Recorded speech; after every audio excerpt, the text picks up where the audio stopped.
الحمد لله رب العالمين وبه نستعين في أمور الدنيا والدين عليه نتوكل والصلاة والسلام على أشرف الأنبياء والمرسلين نبينا وحبيبنا محمد صلى الله عليه وعلى آله وأصحابه ومن تمسك بسنته إلى يوم الدين أما بعد إن شاء الله ay susubukan po natin na i-translate yung mga nasabi ng ating butihing tagapagsalita ng khutbah. No? Ang kanyang pinaka-topic po ay yung meron tatlong punto. Yun yung Hajj po, yung mga bawal na gawin sa Hajj, at saka yung gantimpala ng Hajj. Okay. Ngayon, ipaliwanag natin ano nga po ba talaga yung Hajj. Kanina po na-topic natin o na daanan natin ng konti. Yung ibig sabihin, yung Hajj ay kabilang po siya sa haligi ng Islam o panglimang haligi po siya ng Islam. At sabi nga natin, ang kondisyon ay kailangan kaya ng ating katawan, pisikal at saka ng pinansyal. Okay, ang ibig sabihin po ng ang Hajj, ito ay paglalakbay o pagbisita sa bahay ni Allah Subhanahu wa Ta'ala o sa Kaaba o sa Makkah. At ito po ay ginagawa minsan, once in a lifetime lang po ito. Minsan lang sa ating buhay kapag nagawa na natin, nasagawa na natin yung isang haligi ng Islam o panglimang haligi ng Islam. At ginaganap po ito sa specific na panahon sa Dhul al-Hijjah. Okay, sa ika-12 ng huling buwan ng kalendaryo ng Hijri. Yun yung Dhul Hijjah. At gumagawa po sila ng mga ritual katulad ng pag-ihram, pagtatawaf o pag-ikot sa Kaaba, pagsa'i, yung paglalakad sa pagitan ng Safa at saka ng Marwa, at pagtigil o pamamalagi sa Arafah. At ito po yung pinakamahalagang bahagi ng Hajj. Sinabi ng propeta, Al-Hajju Arafah. Yung Hajj, sabi niya, yung pamamalagi doon sa Arafah. Okay? At ano naman po yung sinasabi ng mga tao, labbaik Allahumma labbaik ila akhir. Ito po yung tinatawag na talbiyah. Ibig sabihin po ng labbaik, ng talbiyah, ito yung pagsagot natin sa panawagan ni Allah Subhanahu wa Ta'ala na bisitahin yung kanyang bahay. Pagsunod natin na handa tayo tuparin yung tawag ni Allah Subhanahu wa Ta'ala. No? At pagsunod, katapatan sa panawagan ni Allah Subhanahu wa Ta'ala. Ngayon, meron siyang nabanggit na isang hadith na insyaAllah dito tayo magpupokus sa hadith na to. Kanyang sinabi, man hajja hadal bayt, sinabi ng propeta sallallahu alaihi wasallam, man hajja hadal bayt, falam yarfuq, walam yafsuq, raja'a ka yawmi, waladathu ummuhu. Sabi niya, sino man yung man hajja hadal bayt, sino man nag-hajj, nagbisita sa Kaaba, sino man nag-hajj, sabi niya, at lam yarfut.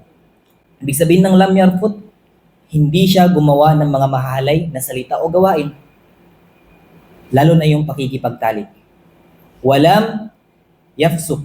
Sabi niya, hindi siya gumawa ng mga kasalanan, ng mga bagay o mga gawain na pagsuway. Raja'a ka yawmi waladathu ummuhu. Para siyang bagong panganak. Para siyang bagong panganak ng kanyang ina. Yun po, unang-una doon, yung mga bawal gawin sa Hajj. Kapag nagsumuway tayo, maaaring masira yung ating Hajj. Pangalawa, maaaring magbayad tayo, kafara, kung may nagawa man tayo ng pagsuway doon. Okay? At isa sa pinakamahalaga, ay ano nga ba yung gantimpala ng Hajj? Isa sa nabanggit dito sa hadith nito, ang kanyang gantimpala ay para kang bagong panganak. Sinabi ng mahal na propeta sallallahu alaihi wasallam, Hajjun mabrur, laysa lahu jaza illa al-jannah. Unang-una na gantimpala ng sino man nagsagawa ng Hajj at pinaghusay niya ito, hindi siya gumawa ng mga pagsuway, yun yung Hajjul mabrur, laysa lahu jaza illa al-jannah. Subhanallah. Sabi niya, walang ibang gantimpala, sabi niya, maliban sa paraiso ni Allah Subhanahu wa Ta'ala. At ilan din sa mga gantimpala ng pag-hajj, no?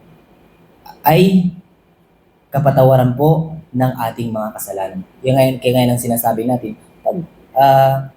para siyang bagong panganak. Nawala yung mga binura ni Allah, pinatawad ni Allah yung kanyang mga kasalanan. At pangalawa, kagaya ng sinabi natin, ito ay gantimpala. Gantimpala niya ay walang iba kundi ang paraiso ni Allah subhanahu wa ta'ala. At isa rin sa mga gantimpala nito, nung tinanong ang mahal na propeta sallallahu alaihi wasallam, ano po yung pinakamainam na gawain? Sabi niya, ang pananampalataya kay Allah subhanahu wa ta'ala at sa kanyang sugo. Sabi niya, pagkatapos po ano? Sabi niya, jihad fi sabilillah. Sabi niya yung pag-jihad. Pagkatapos ng paniniwala sa kay Allah, pananampalataya kay Allah at sa kanyang sugo, ay jihad fi sabilillah. Yung pakikibaka, no? Pakikibaka sa landas ni Allah subhanahu wa ta'ala. Pagkatapos sabi niya ay ano? Ito, yung Hajjul Mabrur. Isa to sa mga mahalagang gawain o mahalagang gantimpala ng pagsagawa ng Hajj. Okay. Nabanggit din po ng ating butiing tagapagsalita na pagkatapos natin mag-Hajj, pagkatapos natin isagawa yung isa sa mga haligi ng Islam, hindi po nangangahulugan nun na habang buhay na hindi na tayo magkakasala. Okay? Bali, isa tong fursa o sabihin na nating chance na gumawa tayo panibago, gumawa tayo ng mga mabubuting gawa, ipagpatuloy natin kasi isinuko mo yung sarili kay Allah subhanahu wa ta'ala. At alhamdulillah, yun lang yung mga bagay na bilang wala po akong PDF ng ating khatib. Yun lang yung mga bagay na natatandaan ko, Allahu a'lam. Tawarin ako ni Allah, tatawarin niyo ako sa mga pagkukulang. At inshallah subhanahu wa ta'ala, may oras pa naman po tayo. Gusto ko po mag-share ng ilang mga paalala, ilang mga konting paalala para sa atin. Alhamdulillah, no? Bilang mga Muslim o bilang mga tao na nilikha ni Allah subhanahu wa ta'ala, meron po tayong mga pangangailangan. Totoo po. Meron tayong mga gusto na makamit. Okay? Gusto natin na, Ya Allah, ibilang niyo po ko sa Hajj.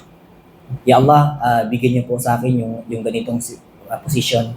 Ya Allah, itanggapin niyo po ako sa ganitong trabaho. Meron tayong mga pangangailangan. Meron tayong gusto na makamit sa mustakbal. Meron tayong sa future. Meron tayong mga gusto, mga minimithi. At bilang mga Muslim, bilang mga mu'min, ano po yung dapat natin gawin? Sinabi ni Allah subhanahu wa ta'ala, Ud'uuni astajib lakum. Yun yung sabi. Gusto mo ng isang bagay? Idua mo kay Allah. Ibig sabihin ng Ud'uuni, idua mo sa akin, hilingin mo sa akin lahat, at ibibigay ko sa iyo. Gusto mo ng isang bagay, Ya Allah, bigyan niyo po ako ng, sabihin natin, kayamanan niya Allah. Ud'uuni astajib lakum. Sinabi ni Allah sa Quran, hingiin mo sa akin, ibibigay ko sa iyo. Allahu Akbar. Malungkot ka, Ya Allah, bigyan mo po ako ng gawin niyo pong masaya ang aking puso, gawin niyo pong mawala sa akin yung aking kalungkutan, idua mo kay Allah. At ang aslo ng origin ng sala ay dua. At ang pinakamalapit na posisyon ng isang alipin ni Allah habang siya ay nagsasala, habang siya ay nakasujud. Subhanallah. So habang nagsusujud, maaari po tayo magdua. Okay. Ngayon, meron tayong katanungan. Minsan sabi natin, nagdudua naman ako. Pero bakit parang hindi siya natatanggap? Lagi naman ako nagdudua. Every sala ko, pinagdudua ko, Ya Allah, bigyan niyo po ako ng ganito, kayamanan, bigyan niyo po ako ng magandang pangangatawan, magandang asawa, magandang trabaho. Yung mga dinudua natin. Lagi natin nagdudua, pero bakit parang hindi siya tinatanggap? Pero pinalit ni Allah yung dua mo na yon na sa future o sa mustakbal o sa hinaharap, sabi niya, nawala ka dun. Hindi ka, sabi niya, napinsala sa lugar na yun. Halimbawa, mag-aksidente ka man, iyaran billah. Sabi niya, tinanggal ka niya sa sitwasyon niyon sa makakasama sa'yo. Yun yung pangalawang pagtanggap ni Allah sa ating mga dua. Subhanallah. Kaya isipin natin yung effort lang natin magsalita lang. Ya Allah, Ya Allah, Ya Rab, Ya Rahman, Ya Rahim, Ya Karim. Yun lang yung effort natin. Pero yung, subhanallah, kahit nga yung isang tatay, yung tinuruan niya yung kanyang anak Yung tinuruan niya yung kanyang anak ng mabuting ng Islam. Pagdating sa Yawmul Qiyamah, magugulat siya, wallah. Sabi niya, ya Allah, ano po ito? Sabi niya, ng kabutihan. Yung anak niya na salih, yung pinalaki niya ng mabuti sa Islam. Magugulat siya, ya Allah, sabi niya, hindi ko ginawa yung mga bagay na to, sabi niya, subhanallah.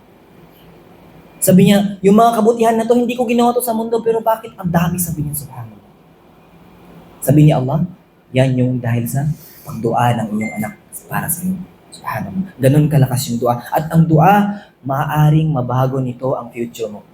Maaaring magbago yung hinaharap sa dahil sa dua. At pangatlong uri o pangatlong marhala ng pagtanggap ni Allah sa ating mga dua, hindi man natin nakuha dito sa mundo.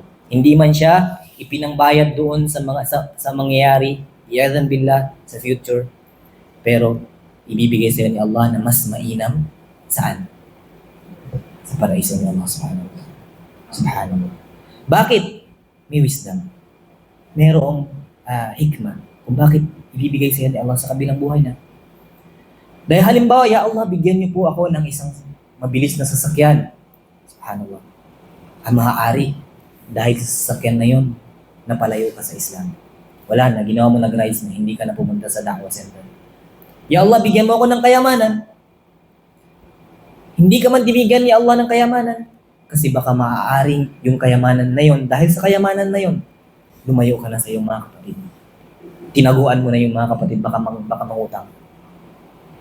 Nagtago ka na, kinalimutan mo na yung mga kapatid. Lumayo ka na sa Islam. Maari yun yung hikmah ni Allah subhanahu wa ta'ala. Kaya hindi niya ibibigay sa mundo. Sobrang simple lang, nabanggitin niya, Allah, bigyan niyo po ako ng rizq. Allah marzuqni. Sobrang simple lang kung banggitin mo. At karamihan sa atin siguro, ginagawa naman yun. Oy, siguro nakakalimutan. Pero sobrang simple lang natin sabihin. Pero yung gantimpala niya, Wallahu a'lam. At bilang panghuli, insyaallah subhanahu wa ta'ala, kung meron nga ba talaga ng mga dua na hindi tinatanggap? Meron pong mga dua na hindi tinatanggap. At mahabang usapin. Insyaallah, meron pa man tayong mga oras sa susunod na panahon. No?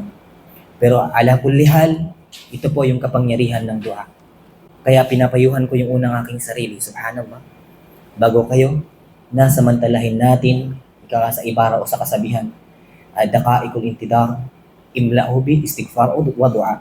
Sabi niya, yung saglit na paghihintay mo, punuin mo siya. Saglit na, halimbawa, nakaupo ka lang, sa cellphone, tumitingin-tingin sa labas. Punuin po natin siya ng paghingi ng tawad kay Allah, pagdudua, pagdidikir.